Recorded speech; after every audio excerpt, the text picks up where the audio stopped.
Alhamdulillah, alhamdulillahilladzi karrama bani adama wastafa minhumul ulama wa akhtara minhumuz zuhada wal hukama wal kurama wa faddala minhumul arifina billahi wasyifat wal asma wa azzaqahum lazzatal mahabbati wa dhallahum haqiqatil asya'i minal ardi was sama.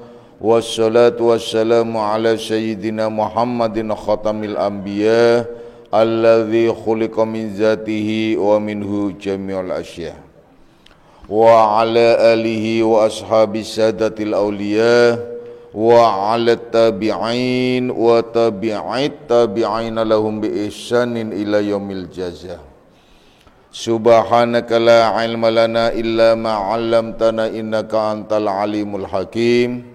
Wala haula wala quwwata illa billahil aliyil azim. Amma ba'd.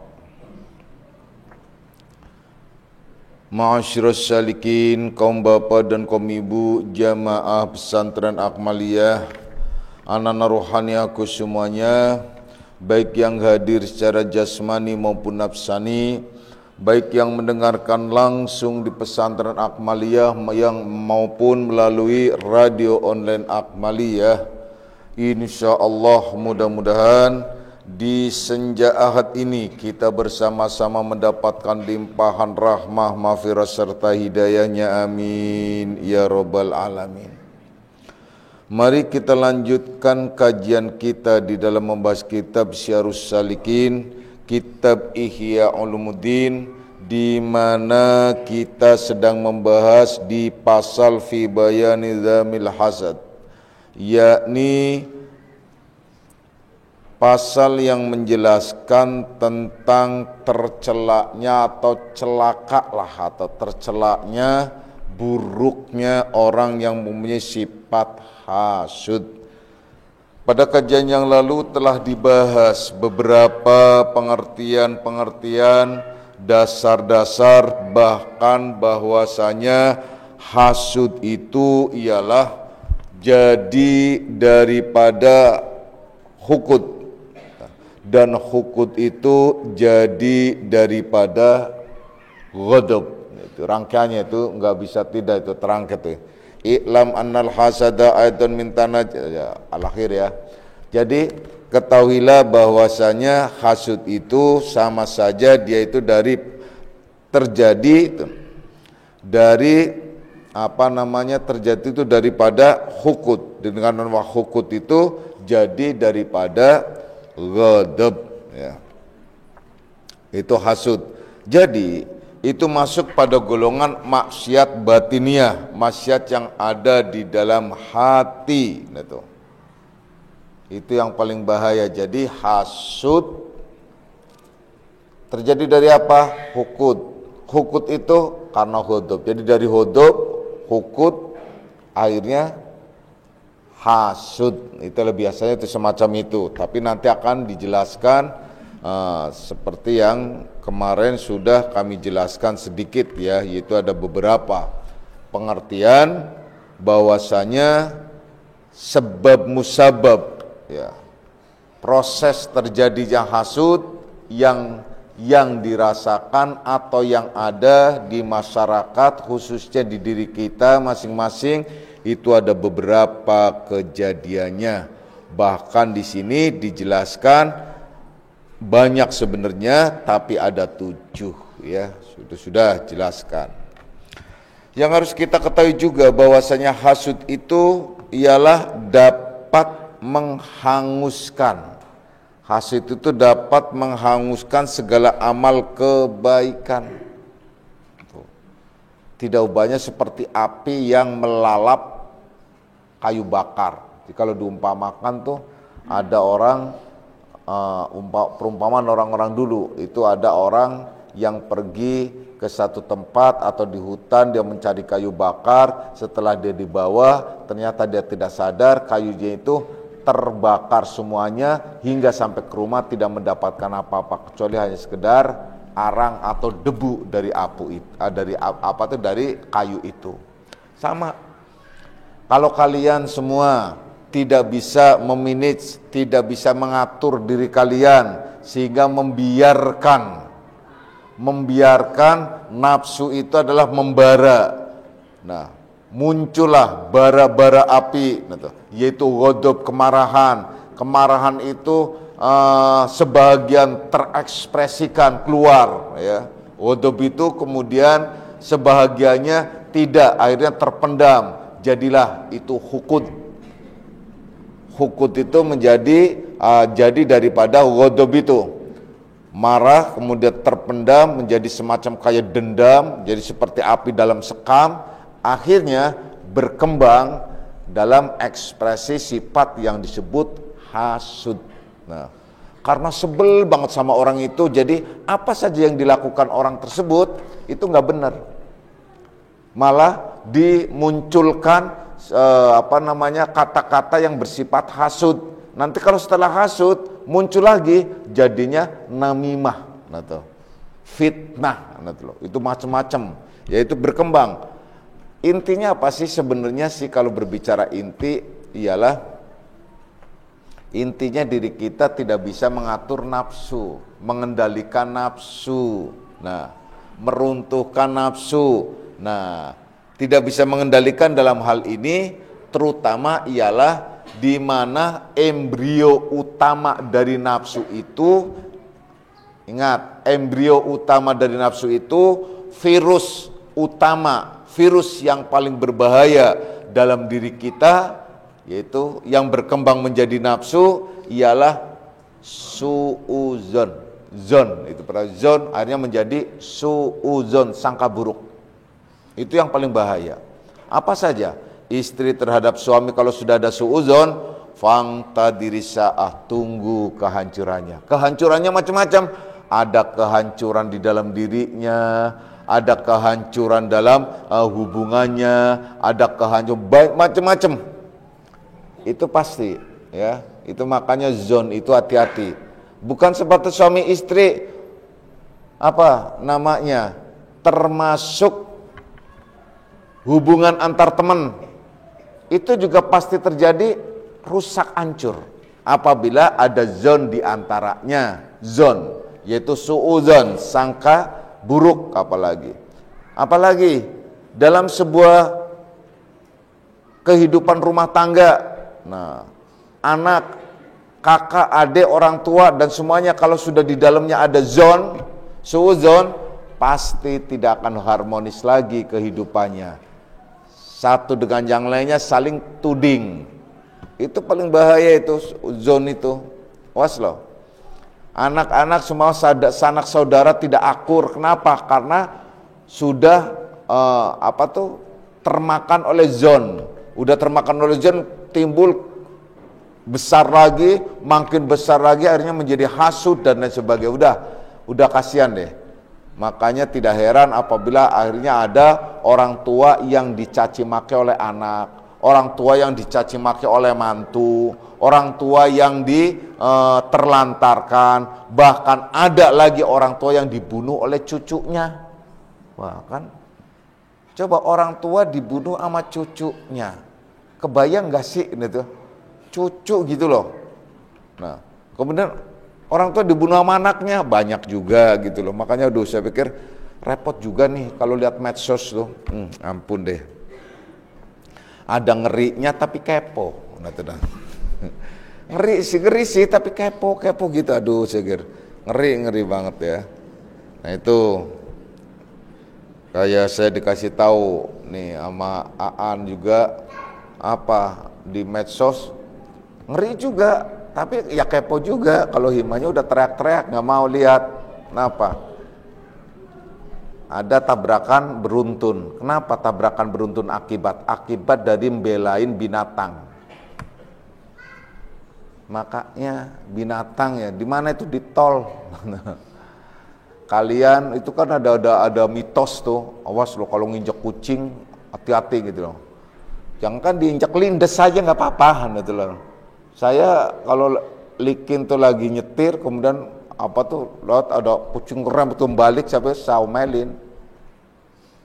Kucing dengan nyawa manusia itu lebih berharga mana? menghindari kucing, akhirnya terjadi malapetaka yang lain. Nah itu bahaya, itu nggak bisa. Jadi itu mitos, orang yang nginjak kucing nanti kejadian apa dan sebagainya. Orang nginjak kucing nanti nggak hamil-hamil. Ya iya, orang nggak punya suami gimana mau hamil? Nah, itu nggak hamil-hamil gitu ya. Itu persoalan itu. Jadi kalian yang naik motor nginjek kucing, kemudian ada yang mundur lagi, ada yang ludah, ada yang akhirnya kucingnya, ya kalau dikubur ya iya, tapi bukan berarti dikubur akhirnya disajenin, macam-macam, enggak ya. Itu di tol tuh saya lihat tuh, ya di tol tuh saya lihat ada kambing lewat, satu kambing balik lagi, dia menghindari kambing yang di belakangnya nggak tahu, akhirnya nabrak, beruntung 3 tuh. Nah, yang di belakang kan banyak mobil lagi, ada mobil truk segala macam, mobil truk belok, tapi ada truk yang di belakang ternyata nggak tahu dia mau nyelip, nggak bisa ngerem. Ini orang yang mobil yang di mobil itu kan udah keluar semua, biasa kan berantem tuh, ngomong kamu gimana, keluar semua, itu yang akhirnya di luar itu orang itu dibabat semua, mati semua, sama sama truk yang lewat. Dia gak bisa ngerem. Makanya kalian kalau seumpamanya tabrakan beruntun, ada 2 kemungkinan. Kalian kemudian keluar jalan dari tol, atau kalian di dalam aja kalau mau mati. Nah itu. Jadi kalau mau keluar jangan kemudian di jalan itu berdiri gitu loh. Ya harus keluar dari jalan itu maksudnya. Jangan, karena tol itu kan kenceng kan, belum tentu yang dari sini juga diem gitu ya, artinya dia belum tentu siap untuk ngerem gitu loh. Jadi kalau terjadi kalian sama keluarga terjadi sundul-sundulan beruntun, ya udah kalian langsung keluar dari mobil, ya udah keluar, minggir. Jadi keluar dari tol, jangan kemudian masih tetap berdiri di situ ribut gitu di tol itu. Yang dari belakang bisa nabrak lagi, mate lagi semuanya ya. Nah, kenapa? Belain itu tadi mau binatang, kambing, binatang itu nggak ada masalah, orang dipotong juga nggak dosa kok.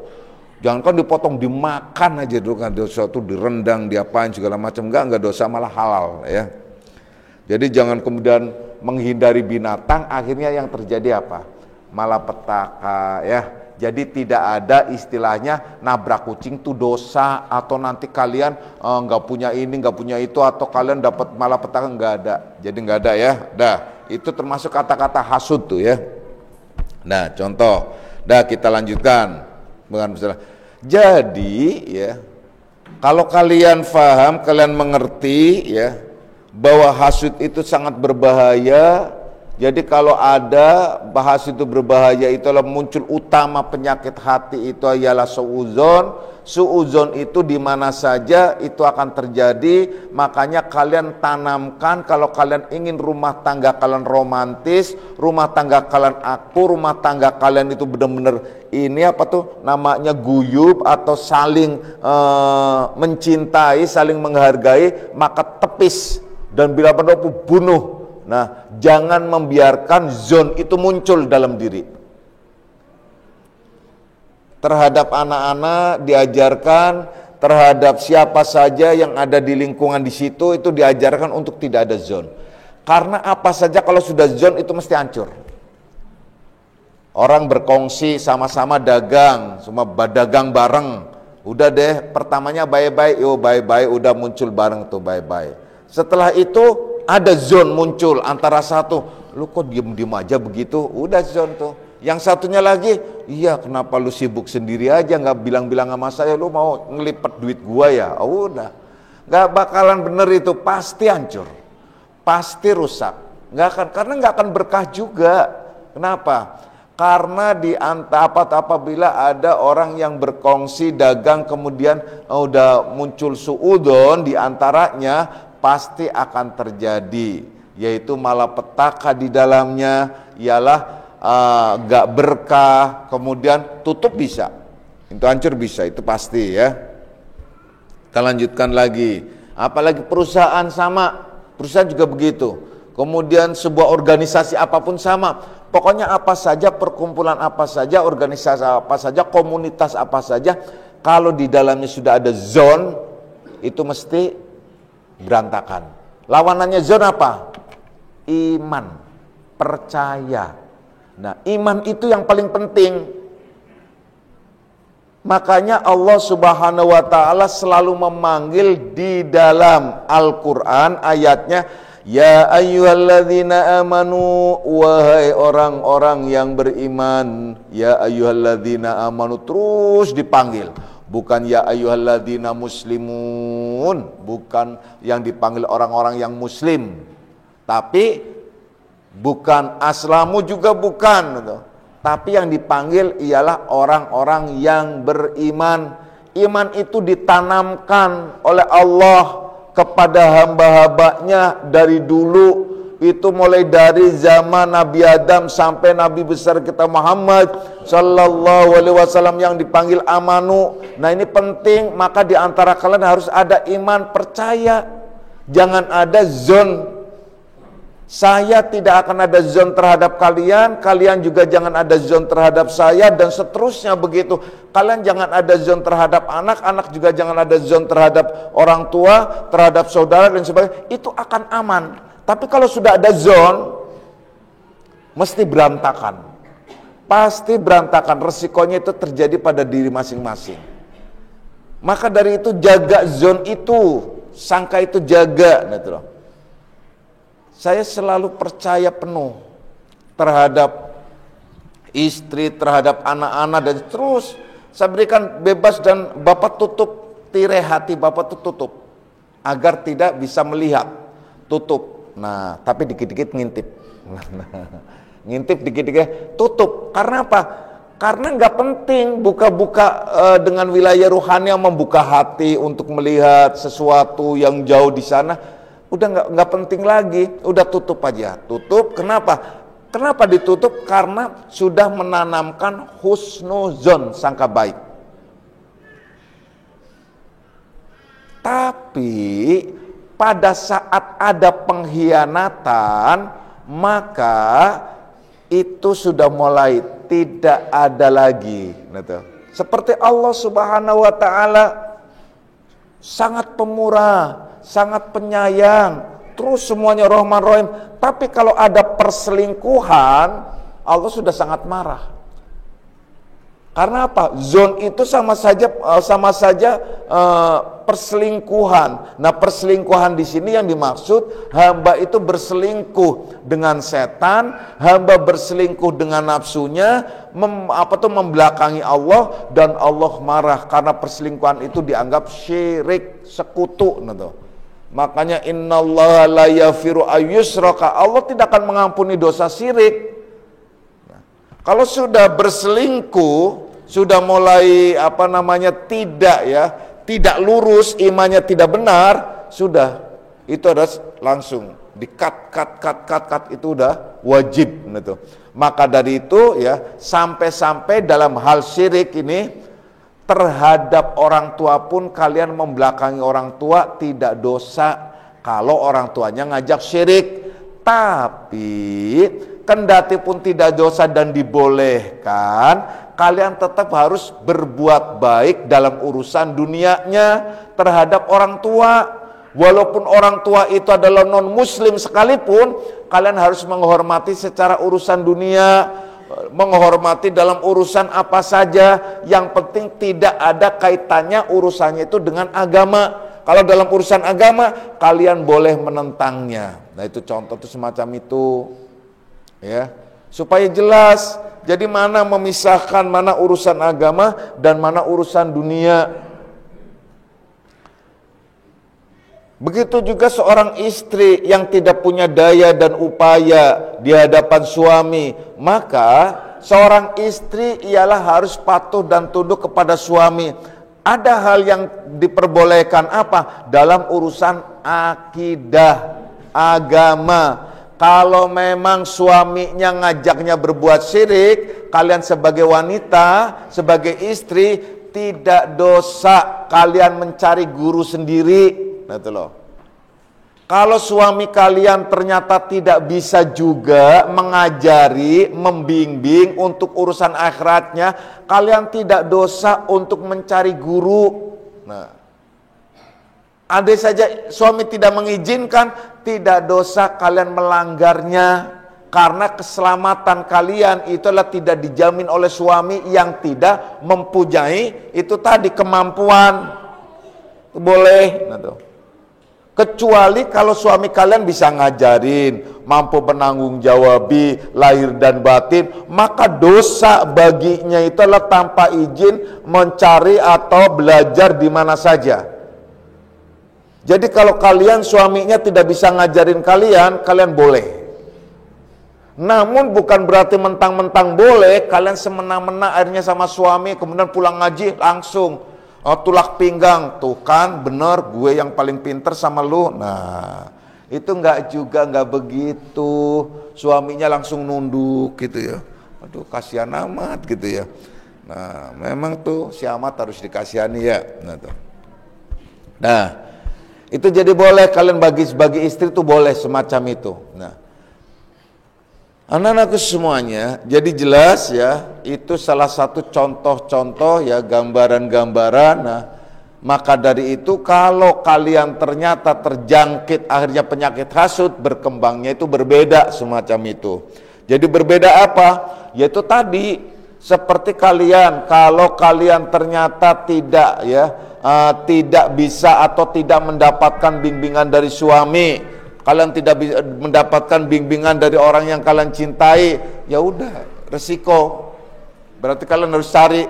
Makanya cari imam itu yang benar-benar imam dunia akhirat. Coba deh. Kenapa deh coba? Ya Pak, tapi kan udah terlanjur. Ya udah kalau sudah terlanjur ya jangan cari lagi gitu ya. Nah udah terlanjur. Cari imam itu ialah yang bisa membimbing dunia akhirat, yang bisa menanggung jawabi dunia akhirat. Makanya dipilihnya kan ada 4 tuh. Dinikahinya karena apa? Karena cantik atau ganteng, karena keturunan, nasab tuh keturunannya, karena kekayaannya, karena agamanya. Jika ingin selamat, paling tidak dari 4 ini milih. Kalau memang harus memilih satu, pilih karena agamanya.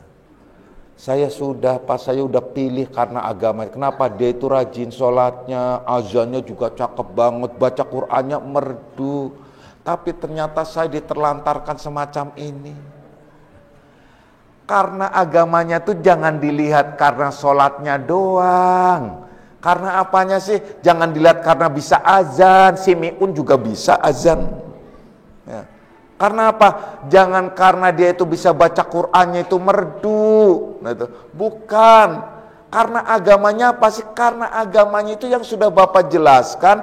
Inti daripada orang yang beragama itu ialah muncul pada dirinya akhlakul karimah. Tidak akan disebut orang yang beragama kalau dia tidak berakhlakul karimah. Inti udah sih titik itu.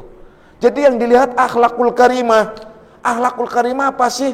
Akhlakul karimah itu ialah munculnya diri menjadi uswah karena dia beruswah kepada Rasulullah Sallallahu Alaihi Wasallam. Ya kalau gitu yang penting berbuat baik pada orang, unggah-ungguh. Itu bukan akhlakul karimah. Awas loh. Akhlakul karimah itu bukan seperti itu. Karena ada kan orang yang akhirnya orang-orang tua dulu, yang penting berbuat baik, jangan jahat terhadap orang. Akhirnya yang penting eling marang Gusti Allah, eling ngasiro, nah itu loh. Udah eling terus eling. Akhirnya ketemu saya punya besan budi eling, ya, eling terus. Nah, coba deh renungkan baik-baik, eling terus, udah langsung tuh. Jadi dari sisi lain memang itu bagus, tapi bukan akhlak. Nih, akhlakul karimah, akhlak yang digendaki Islam itu bukan unggah-ungguh budi pekerti lokal. Akhlakul karimah itu ialah akhlak yang dicontohkan oleh Rasulullah Sallallahu Alaihi Wasallam. Nah, insya Allah tuh di Pendar Hikmah nanti akan ada menguraikan tentang akhlakul karimah karena berkaitan dengan kelahiran Nabi besar kita Muhammad Sallallahu Alaihi Wasallam yang insya Allah akan di-share pada hari Senin malam Selasa. Ya, karena kan tanggal 12-nya itu ialah Senin malam Selasa. Jadi tanggal 9 ya itu Senin malam Selasa. Jadi berarti besok malamnya lagi. Itu mulai itu akan di-share ya. Itu durasinya Bapak padat, durasinya kurang lebih sekitar 15 menitan. Tepatnya itu adalah 14:48 detik. Nah, itu durasinya ya, artinya ininya. Nah, itu semua Bapak menjelaskan dengan sistematik dan pedat itu hakikat orang yang memperingati maulid ialah orang yang berakhlakul karimah. Jadi hakikat agama ialah akhlakul karimah. Akhlakul karimah itu bukan unggah-ungguh dalam budi pekerti lokal, tapi ia menjalankan perintah-perintah Allah dengan mencontohkan Nabi besar kita Muhammad Sallallahu Alaihi Wasallam, artinya mencontoh dirinya pada beliau. Nah, yaitu mulai dari mensyariatkan, mulai dari sholatnya, kemudian efek dari dapat sholatnya apa sih? Karena dia melakukan sholat, ada sholat itu dapat tanha anil fahsya'i wal munkar. Apa tanha anil fahsya'i wal munkar? Tanha anil fahsya'i wal munkar itu ialah orang yang dapat mencegah penyakit fasa. Penyakit fasa apa sih? Penyakit yang ada di dalam hati, yaitu jiwa kita. Apa itu? Salah satu di antaranya ialah sifat hasud. Tuh. Maka sifat hasud itu adalah masuk golongan fasa. Maka sholatnya inna sholata tanha anil fasa iwal munkar. Sesungguhnya sholat itu dapat mencegah perbuatan yang fasa, yaitu yang keji. Yaitu keji apa? Penyakit sifat-sifat yang ada di dalam nafsu-nafsu. Nah, itu nafsu yang ada pada diri kita ialah nafsu lawamah. Salah satu di antara sifat nafsu lawamah ialah hasud, dengki. Orang kalau sudah dengki, ya Allah, sudah deh. Pokoknya nauzubillahi min dzalik, itu kedengkian. Sedangkan orang-orang mukmin itu adalah tidak ada padanya ialah hasud. Siapa yang ada hasud? Wal munafik. Yaitu dan orang-orang munafik itu yahsud, dia itu adalah memang selalu hasud. Terus dia itu adalah hasud, itu orang munafik. Jadi kalau ada orang-orang yang kusak-kusuk hasud, maka sudah tidak usah di ini lagi, tidak usah dianalisa lagi. Itu sudah pasti sebagai tanda-tanda orang yang munafik. Maka dari itu pada kajian yang lalu sudah dibahas bahwasanya hasud ini yang menyebabkan seseorang itu akhirnya menjadi hasud. Yang pertama itu ada 7. Yang pertama ialah akibat bermusuhan, sebel bermusuhan tuh. Orang yang bermusuhan kan berantem juga, karena akibat berantem ya. Aduwatun itu ada akibat daripada berantem, berseteru gitu, bermusuhan. Itu adalah terjadi sifat hasud seperti bermusuhannya Abu Lahab terhadap Rasulullah Sallallahu Alaihi Wasallam. Terus hasud apa? Hasud itu menghalang-halangi seseorang dari berbuat baik, menghalang-halangi seseorang untuk melakukan ibadah, menghalang-halangi seseorang menegakkan dinul Islam, menegakkan perintah Allah, menegakkannya disebut li'ila kalimatillah, yaitu menegakkan kalimat Allah. Kalau orang yang suka hasud itu di mana sih? Orang yang suka hasud itu ialah orang yang biasanya itu yang banyak tuh, makanya kalian hati-hati. Yang suka hasud yang banyak tuh biasanya di pasar. Kalau di pasar tuh banyak hasudnya tuh. Apalagi udah main dukun, main ini juga, udah macam-macam, berdukunan dan macam-macam. Udah nggak usah dipercaya semacam itu. Udah ada dukunan, udah hasud segala macam. Yang satu jualan ini, yang satu jualan itu, wah udah macam-macam. Itu hasud. Makanya kalau kalian ingin tahu banyak setan, silahkan kalian datang di pasar pada hari Jumat jam 12. Itu di situ banyak setan. Yang lihat setan siapa? Setan yang bisa ngelihat setan. Maka orang yang bisa ngelihat setan ya tidak lain ialah Setan. Ya. Nah, jam 12 tuh. Nah, sekarang jam 12 di pasar udah ini kan, jarang di pasar tradisional semua. Banyak di mana lagi? Sekarang pasarnya kan modern. Cakep, indah, nyaman, sejuk, mall. Nah, maka kalau kalian ingin lihat setan-setan cantik, cakep, ganteng, udah keren-keren, silahkan kalian jam 12 siang hari Jumat itu di mall. Coba kalian di sana, kalian akan lihat banyak setan-setan di sana.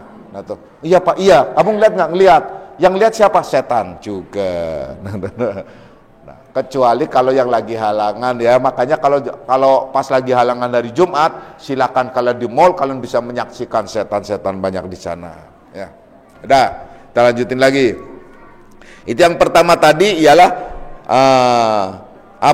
bermusuhan ya, akibat dari bermusuhan. Yang kedua, akibat orang yang ingin mendapatkan kemuliaan, ingin diagungkan, ingin dihormati, ingin dikatakan dirinya adalah seorang salikin yang patuh, salikin yang punya kemampuan, salikin yang bisa ngelihat yang gaib, gitu. Salikin yang itu pasti dia akan muncul hasud. Gimana hasud? Hasud itu adalah menghasut seseorang supaya dia tidak lurus jalannya, supaya dia adalah berkiblat kepada dirinya. Itu hasud namanya. Jadi hasud itu bukan sebatas dengki dalam arti iri, tapi hasud itu di mana ia mengambil kepentingan dirinya untuk memperbesar nafsunya. Karena apa? Karena dirinya ingin dimuliakan. Yang disebut di sini adalah Al-Aziz. Nah, itu loh. Itu yang kedua. Jadi orang yang ingin mendapatkan kemuliaan, ingin mendapatkan penghormatan, ingin diagungkan, baik dalam arti urusan agama maupun jabatan atau pemerintahan, pasti itu akan hasud. Makanya kalau orang sudah ingin meraih jabatan dalam sebuah politik, udah bahaya banget. Sampai terjadi macam-macam, ya. Kalian masuk gak dalam kategori hasud? Kalau kalian ingin meraih kemuliaan dalam urusan agama, contohnya kalian ingin dipanggil seorang ustadz, dipanggil seorang kiai, dipanggil seorang haji, nah itu loh. Wah, apalagi mengklaim dirinya kiai haji, naudzubillahi min dzalik deh, ya. Itu ya ampun, saya itu sering. Kalian boleh saksikan kalau saya sering dipanggil kiai, ustadz, haji dan sebagainya, selalu saya tegur orang yang manggil. Saya kalau jalan dengan istri, dengan anak-anak, dengan boleh siapa deh, tahu deh, tanyakan deh. Kalau Pak, apa tuh kiai, Pak kiai atau Pak Haji atau Pak Ustadz, atau di Facebook, inbox segala macam, salam, saya jawab salam, catatan jangan panggil haji ya. Kalau kalian manggil saya Pak Haji, nanti saya suruh manggil 4 lainnya. Apa tuh? Yang lainnya apa? Yaitu Pak Sholat, Pak Puasa, Pak Zakat, gitu loh. Ya kan? Ya kan itu rukun Islam semuanya. Kenapa hanya haji aja yang dipanggil? Kalau orang telah menunaikan haji, pada saat dia menunaikan sholat nggak dipanggil Pak Sholat. Nah, setelah selesai puasa full lagi kan 30 hari atau 29 bulan Ramadan, atau dia dapat titel Pak Puasa atau Pak Siam. Nah, itu. Wah, Pak Siam ya. Atau Bu Siamah, gitu. Ibu Siamah gitu. Ibu Siam itu. Apalagi atau dia sudah zakat fitrah, ya Pak zakat fitrah, gitu loh. Nah, kan Ibu zakat fitrah. Lah dari dulu nggak ada kok. Ini juga memang aneh, memang setan itu pinter kok menggodanya. Kenapa?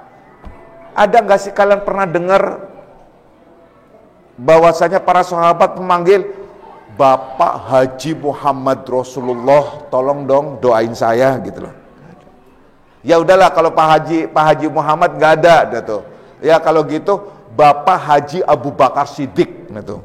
Bapak Haji Umar Ibnul Khattab enggak gitu loh. Siapa lagi? Atau yang lainnya tabiin dan sebagainya tabiin enggak juga. Nah generasi ke belakang ini yang akhirnya menjadi haji gitu loh.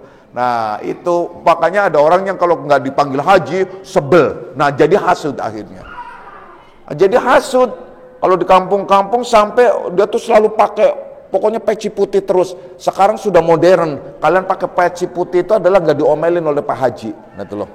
Kalau dulu tuh langsung Pak Hajinya tuh langsung cebrut, hasut, resek kamu ya, orang pakai peci putih kan mahal, berapa puluh juta harus ke sana dulu, kamu main pakai peci putih aja tuh. Dulu dikuasai begitu.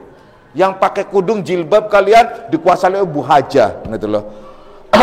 Itu jadi gak ngerti masalah itu akibat daripada kurang pemahaman. Nah sekarang udah umum pakai peci putih, anak-anak santri semua itu udah bagus. Jadi sudah tidak ada lagi perbedaan antara haji yang haji atau haji-hajian. Tapi kalau orang kemudian ibadah haji, setelah ibadah haji pulang ke rumah langsung kepengen dipanggil haji, itu masuk kategori yang ria, yaitu kalau tidak dipanggil haji dia akan menjadi hasud. Nah itu loh. Itu masalahnya, awas loh ya, bahaya gitu. Apalagi orang yang gak haji dipanggil haji, cuma Pak Haji, Bu Haja, itu bahaya ya. Awas bahaya. Nah, udah kita lanjutkan. Jadi jelaslah ya, jelas bahwasanya orang yang ingin mendapatkan kemuliaan, orang yang ingin mendapatkan jabatan atau apa saja itu bisa masuk, akhirnya dia berkelakuan hasud. Yaitu hasud itu ialah bisa juga disebut mencuci otak seseorang supaya dia adalah konsentrasi pada orang itu hasud itu hasud ya. Jadi membelokkan dan seterusnya itu hasud ya. Jadi intinya begitu. Oleh karena itu di sini diterangkan jangan kalian menghendaki sesuatu apapun itu, karena menghendaki sesuatu apapun dalam urusan dunia maupun akhiratnya akan muncul sifat-sifat. Menghendaki maksudnya ingin dianggap sebagai orang yang istimewa. Gitu. Menghendaki di sini ialah yang dikehendaki kemuliaan, keagungan, ingin dihormatin, ingin apa segala macam, ingin mendapatkan perhatian khusus, jadi sentral perhatian deh. Nah itu yang bahaya, nggak penting semua itu ya, semua itu nggak penting karena akan merusak semuanya. Itu yang kedua. Adapun yang ketiga itu disebut takabur. Orang yang takabur, yang membesarkan diri dan menghinakan orang lain, itulah yang akhirnya menyebabkan dirinya itu menjadi hasud. Itu takabur tuh. Ini kan berarti penyakit-penyakit sifat-sifat nafsu lawamah. Ini masalah takabur nanti diuraikan pada kajian-kajian yang akan datang. Intinya ialah kenapa sih penyebabnya itu, yaitu karena ada sifat takabur dalam dirinya. Kalau udah ada sifat takabur pasti akan hasud. Takabur apa sih? Sombong. Sombong apa sih? Ya namanya sombong. Sombong gimana sih? Orang sombong itu orang menengadahkan dirinya, gitu. Angkuh, membatu, gitu loh. Kalau salah dia mencari kambing hitam. Kalau bersalah tidak pernah minta maaf. Itu sombong tuh. Minta maaf nggak pernah mau, gitu. Kenapa? Udah langsung mukanya dipasang untuk bergaya seolah-olah nggak bersalah. Itu orang sombong gitu ya. Sombong itu takabur. Nah itu pasti gitu. Itu pasti dia itu adalah terjangkit nantinya menjadi penyakit yang disebut hasud ya. Akhirnya berkembangnya kepada hasud. Oleh karenanya, wahai anak-anakku semuanya, hindarilah penyakit hasud itu ya. Nah, hasud. Itu yang ketiga ya, takabur ya, yang ketiga. Adapun yang keempat itu takjub, ujub. Aduh, ini ya ternyata penyakit lawamah semua sifatnya akibat dari. Jadi hasud itu lawamah ya, penyakit apa tuh, sifat lawamah apa tuh? Sifat lawamah itu ya, penyakit sifatnya itu apa saja gitu. Gak ada yang lain, ialah takabur, kemudian ujub, ria, dan itu ternyata ada akibat, ada itu adalah yang akan mengakibatkan sifat hasud. Awas loh. Awas bahaya ya. Di sini ada disebut takjub, ujub. Ujub apa sih? Ujub sudah sering Bapak katakan, narsis. Narsis, awas lo ya. Yang suka selfie, ujub enggak? Tahu nih. Ya, saya juga suka selfie soalnya nih, percaya. Aduh, repot juga. Suka selfie, tergantung niatnya. Nih kalau wanita selfie, plek selfie. Kemudian apa? Selfie, udah cakep, monyong. Gitu loh. Amit gitu. Udah dibikin cantik, kalian kenapa dimonyong-monyongin sih? Gitu. Kata istri saya, itu adalah menutupi kekurangannya. Itu malah tambah gitu loh. Udah mulutnya doble monyong, tambah gede kan gitu. Amit. Udah monyong, udah gini, udah mertem itu. Aduh, saya pikir nggak penting, tahu nggak sih? Nanti Allah dibikin monyong sekalian deh. Coba kalau dibikin monyong sama Allah, mau nggak tuh? Akhirnya mulutnya menyong, bibirnya doble, giginya miring. Wah loh. Nah, orang udah cakep, nggak tahu tuh gara-garanya siapa gegaraknya itu. Aduh, nggak tahu deh ya. Kenapa tiba-tiba ada monyong ini? Oh, maksudnya supaya tirus, yang mukanya bulat jadi tirus. Udah ajan deh ya. Dan nanti dilanjutin lagi. Pokoknya judulnya ujub itu begitu. Jadi kalian kalau selfie-selfian kemudian niatnya pamer dirinya tidak untuk suami, bagi yang punya suami. Nah, gimana kalau yang perawanan? Ya udah jangan. Kenapa? Ya udah, pokoknya akan jadi hasud nantinya, ya. Jadi bahaya itu. Dah, nanti kita lanjutkan aja ya. A'udzubillahi minasyaitonirrajim. Bismillahirrahmanirrahim. Raditu billahi rabban alamin dinan wa bi Muhammadin nabiyya. Raditu billahi rabban alamin dinan wa bi Muhammadin nabiyya. Raditu billahi rabban alamin dinan wa bi Muhammadin nabiyya. Asyhadu an la ilaha illallah wa asyhadu anna Muhammadar Rasulullah. Hadanallahu ikum ajma'in wa lakum minkum wassalamu alaikum warahmatullahi wabarakatuh.